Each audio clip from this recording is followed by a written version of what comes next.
Gastroesophageal reflux disease treatment and management. Treatment of gastroesophageal reflux disease (GERD) involves a stepwise approach.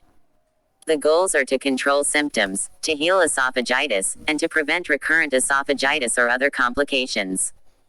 The treatment is based on 1. Lifestyle modification and 2. Control of gastric acid secretion through medical therapy with antacids or PPIs or surgical treatment with corrective antireflux surgery. Approximately 80% of patients have a recurrent but non-progressive form of GERD that is controlled with medications. Identifying the 20% of patients who have a progressive form of the disease is important, because they may develop severe complications, such as strictures or Barrett esophagus.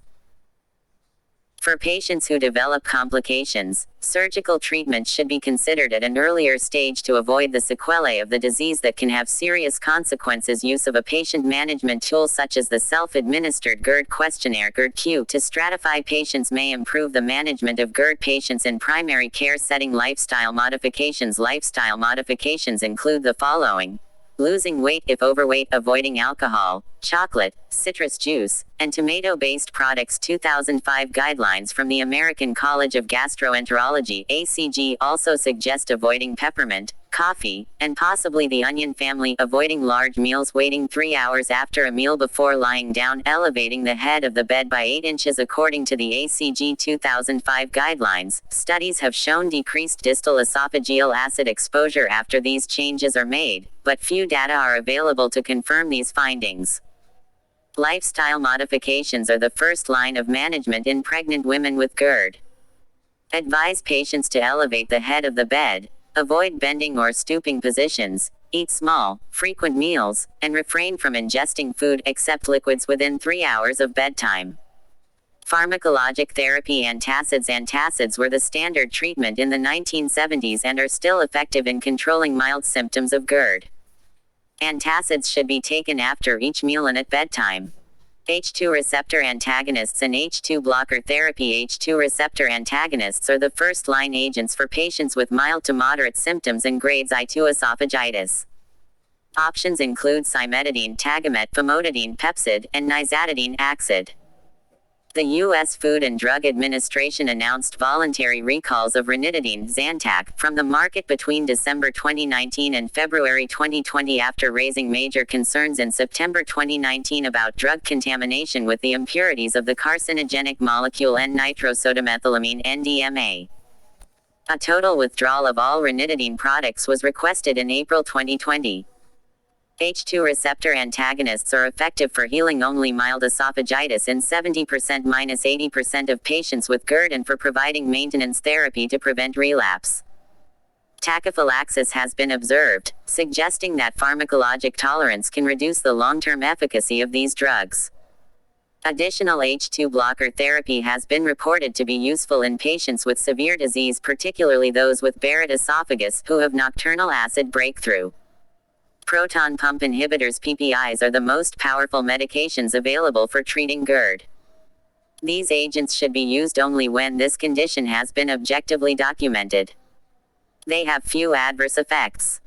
However, data have shown that PPIs can interfere with calcium homeostasis and aggravate cardiac conduction defects.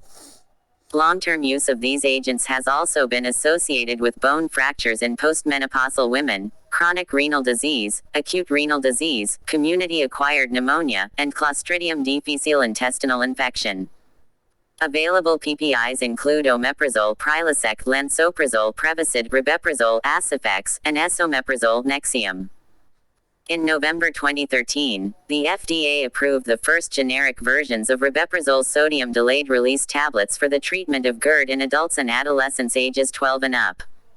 In clinical trials, the most commonly reported adverse reactions to ribeprazole were sore throat, flatulence, infection, and constipation in adults, and abdominal pain, diarrhea, and headache in adolescents. A research review by the Agency for Healthcare Research and Quality (AHRQ) concluded, on the basis of great evidence, that PPIs were superior to H2 receptor antagonists for the resolution of GERD symptoms at 4 weeks and healing of esophagitis at 8 weeks. In addition, the AHRQ found no difference between individual PPIs omeprazole, lansoprazole, pantoprazole, and ribeprazole for relief of symptoms at 8 weeks. For symptom relief at 4 weeks, esomeprazole 20 mg was equivalent, but esomeprazole 40 mg superior to omeprazole 20 mg. A systematic review and meta-analysis of 2 randomized trials and 4 prospective cohort studies on the effects of PPI in obstructive sleep apnea in patients with GERD found a lack of definitive data.